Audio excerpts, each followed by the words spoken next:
A must-see when visiting Port Arthur is the home of the man in charge, the man steering the machine.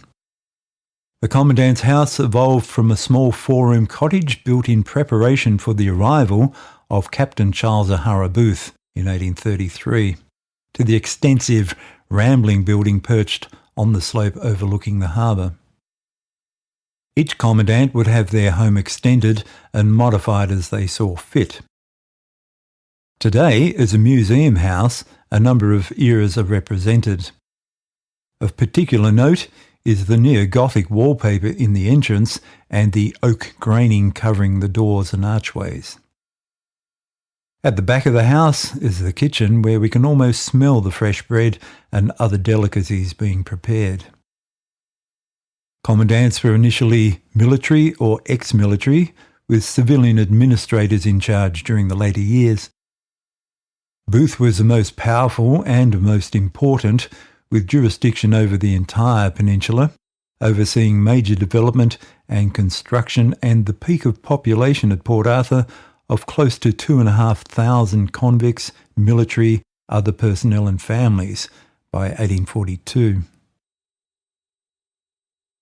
The area behind the penitentiary is known as Settlement Hill. During occupation, it was crowded with a mix of wooden and stone buildings. Sadly, most of these were lost in the late 1800s, either pulled down and sold or burned by bushfires.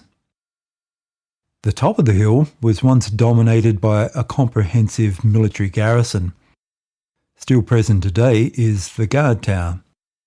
This provided all-important surveillance of the site, a magazine for the safe storage of gunpowder, and, if necessary, a citadel for defence.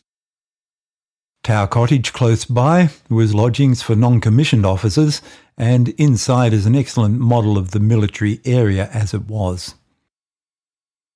As part of their tour of Empire, British regiments would often be assigned to the colonies of New South Wales and Van Diemen's Land, where one of their duties could be looking after convicts, a duty they hated, especially in a place like Port Arthur where there were only convicts. At least being stationed in Hobart, there were plenty of pubs, houses of ill repute, gambling and so on. Hobart, believe it or not, was a very wild town. One of the few means of entertainment for a soldier at Port Arthur was hunting escapee convicts. Most escapees would be captured very soon after they had bolted. Some convicts who continued to flee when challenged by the soldiers would suffer dire consequences. For example, Sergeant Murphy shot and wounded escapee Edward Howard, who ran off when challenged. Private Bayliss shot and killed James Hall, who rushed him while being escorted back to Port Arthur following a foiled escape attempt. Another escapee was killed when a musket discharged accidentally as a soldier was apparently fitting him with leg irons. An event of this nature would necessitate an inquisition, but nothing much ever came from them. These bored young soldiers were often in trouble and would have far more in common with the convicts than their officers. Sergeant Killian would be in strife for dealing in sly grog and serving strong spirits under the counter at the wet canteen. The military area was also the site of the main semaphore mast, a structure over 23 metres high with coloured paddles and a variety of flags enabling visual signals and coded messages to be sent over long distances very quickly. Semaphore was a very efficient means of communication, weather permitting. Among the wooden buildings and houses covering the rest of the hill was a schoolhouse for the children of the military and administrators who ran the prison. One teacher, John Goodman, often had difficulty in his job because the children would not take any notice of him. Class discipline would perhaps understandably suffer as a consequence of their teacher's status. Goodman was a convict. The houses of Settlement Hill were very basic, built of weatherboards and lime-washed. Deputy Commissariat Officer Thomas Lombiere continually complained that his house did not have a single window or door that was wind or watertight. The whole being built of green wood, every door and window has shrunk.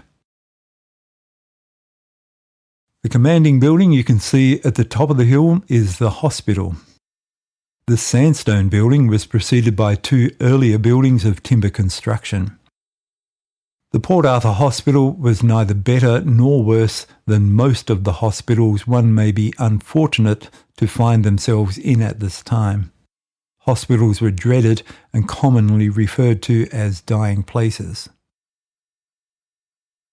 The small yellow cottage nearby was home for a period of months to political prisoner and leader of the Young Ireland movement, William Smith O'Brien. Originally sentenced to death for high treason, he would instead be transported to Van Diemen's Land, finally ending up at Port Arthur. Stories of other political prisoners are represented in this cottage, a practical means of disposing of political agitators whilst to transport them to the remotest outpost of the British Empire, which many referred to as Damn Demon's Land.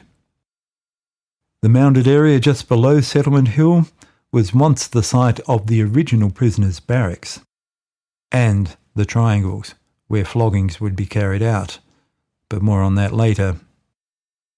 It's well worth the climb. Those exploring Settlement Hill are rewarded with sweeping views of the site and harbour.